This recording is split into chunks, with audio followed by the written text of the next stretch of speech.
Hello, আসসালামু আলাইকুম। কেমন আছেন সবাই? বাংলাদেশি বিজি মম সাথে আছি। ঘুম থেকে উঠেছি। উঠেই কফি নিয়ে হাজির হয়েছি। চুল-টুল এলোমেলো।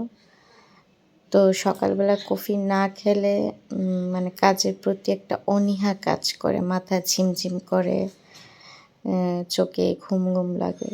তো সেজন্য কফি খেয়ে নিচ্ছি। আর এদিকে আমার ছেলে এসে খুনসুটি করছে আমার সাথে। আমি কফি খাওয়ার পরেই আমার ছেলেকে খাবারের আয়োজন করব।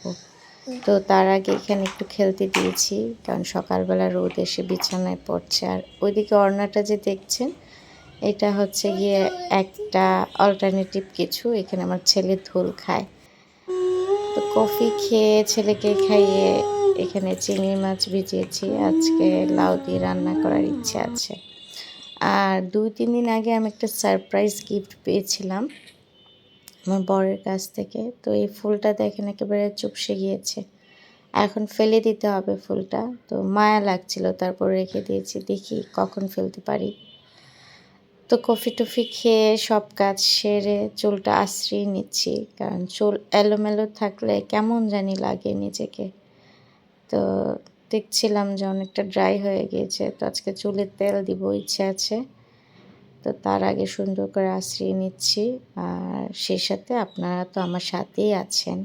সেজন্য আপনাদেরকেও একটু দেখিয়ে নিচ্ছি আর কি, চুল কীভাবে আঁচড়াতে হয়। আমি সকালবেলা ব্রেকফাস্ট হিসেবে খেয়েছি ২টা ব্রেড, ১টা ডিম পোচ আর হচ্ছে কফি। যে কফি খাওয়াটা আপনাদের সাথে শেয়ার করেছি।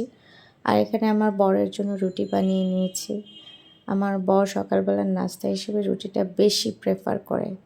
তো রুটিগুলোর শেপ অবশ্যই ইগনোর করবেন। তো রুটির ক্ষেত্রে আমি আপনাদের সাথে একটা টিপস শেয়ার করব। আমি যেভাবে বানাই, আমি যে পাত্র দিয়ে পানি মেপে দিই, সেই পাত্র দিয়েই আটা বা ময়দা দিই। তাহলে রুটিটা অনেক নরম হয়। আর রুটি যখন আপনারা সেঁকতে যাবেন, সেক্ষেত্রে বারবার উল্টাবেন না। একটা পাশ হয়ে যাওয়ার পর আরেকটা পাশ যখন উল্টে দিবেন, তখন দেখবেন রুটিগুলো ফুলে উঠবে। আর ফুলকো রুটি খেতে অবশ্যই অনেক মজা হয়। দেখেন আমার রুটিগুলো কীভাবে ফুলে উঠেছে। তো আমি যখন রুটি বানাই সেক্ষেত্রে দেখা যায় যে বিভিন্ন আকৃতির হয়।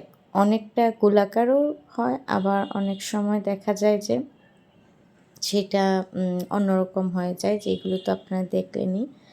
কিন্তু রুটি আমি বানাতে পারছি কিনা সেটা হচ্ছে ব্যাপার। তো মোটামুটি পারি।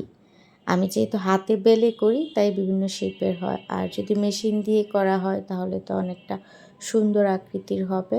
তো যাই হোক, রুটি বানিয়ে নিলাম। আর রুটিটা আজকে খাওয়া হবে গরুর মাংস দিয়ে, আর পেঁয়াজ কলি আলু দিয়ে ভাজি করেছিলাম, সেটা দিয়ে খাওয়া হবে। আর এদিকে আমি কফি বানিয়ে নিচ্ছি আমার বরের জন্য। কফি বানানো আর কি শেয়ার করব, যে যেভাবে বানায় সেভাবেই পারফেক্ট। তো আমার বর আসলে চিনিটা কম খায়, তো সেক্ষেত্রে আমি কম চিনি দিয়ে কফিটা বানিয়ে নিয়েছি। তো আজকের মতো এই পর্যন্তই। ভালো থাকবেন সবাই।